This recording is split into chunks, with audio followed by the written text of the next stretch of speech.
जंगल में एक परिंदा रहता था। नाम था बबलू।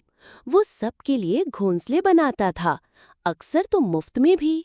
एक दिन रानू ने बबलू से कहा, बबलू जी, मीनू मासी बता रही थीं कि बहुत जोर की बारिश आएगी, अपने घर की मरम्मत ना भूलना। बबलू मुस्कुराकर बोला, तुम भी ना रानू, बस फिक्र ही करती हो। कल जरूर बनाऊंगा, आज तो पहाड़ी जंगल जा रहा हूँ। शाम होते ही आसमान पर काली घटाएं छा गईं। जोरदार आंधी, बिजली और बारिश ने सब कुछ हिलाकर रख दिया। अम्मी, ये आवाज कैसी थी? वो बिजली थी बेटा, डरने की जरूरत नहीं। रानू अपने बच्चों चिन्नू और मिन्नू को अपने परों में छुपा लेती है। बारिश के शोर में दरवाजे पर दस्तक हुई। मीनू मासी, इतनी बारिश में? रानू, मेरा घोंसला पानी में बह गया।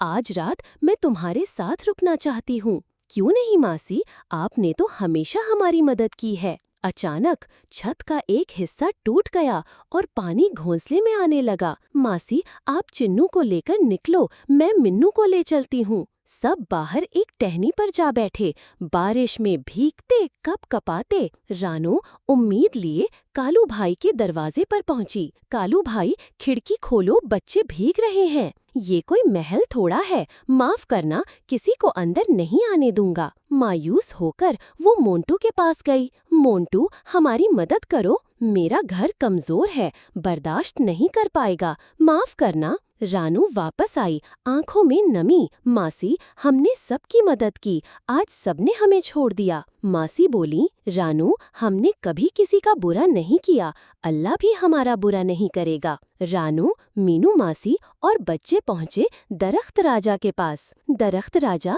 हमारी मदद कीजिए। दरख्त राजा बोले, तुमने मुझे कितनी बार बचाया है, आओ मेरे हॉल में आज रात गुजारो। अंदर गरम रोशनी, फल और हिफाजत, सब ने पेट भर कर खाया और सुकून से सो गए। सुबह बारिश थम गई। रानू ने कहा, मासी, मैं बबलू को देखने जा रही हूँ। चिन्नू और मिन्नू जिद करने लगे, हम भी चलेंगे। तीनों निकले और पहाड़ी जंगल में बबलू को तलाश किया। रानू, मैं बारिश में फंस गया था। रानू नाराज होकर बोली, मैंने कहा था घर की मरम्मत कर लो, मगर आपने सुना नहीं। फिर वो सब वापस जंगल लौटे। रानू ने चीख सुनी, बचाओ बचाओ, मेरा घर डूब रहा है। वो गई और गौरी को बचा लाई। फिर आवाज आई मोंटो की, कोई है, मैं फंस गया हूँ। रानू, चिन्नू और मिन्नू ने मिलकर मोंटो को भी बचा लिया। सब परिंदे शर्मिंदा थे।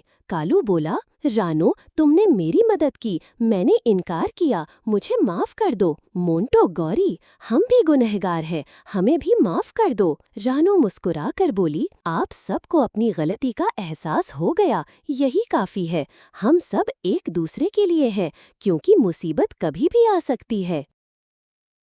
दूसरों की मदद करो, नेकी कभी रायगा नहीं जाती। जो तुम करते हो वही लौट कर आता है।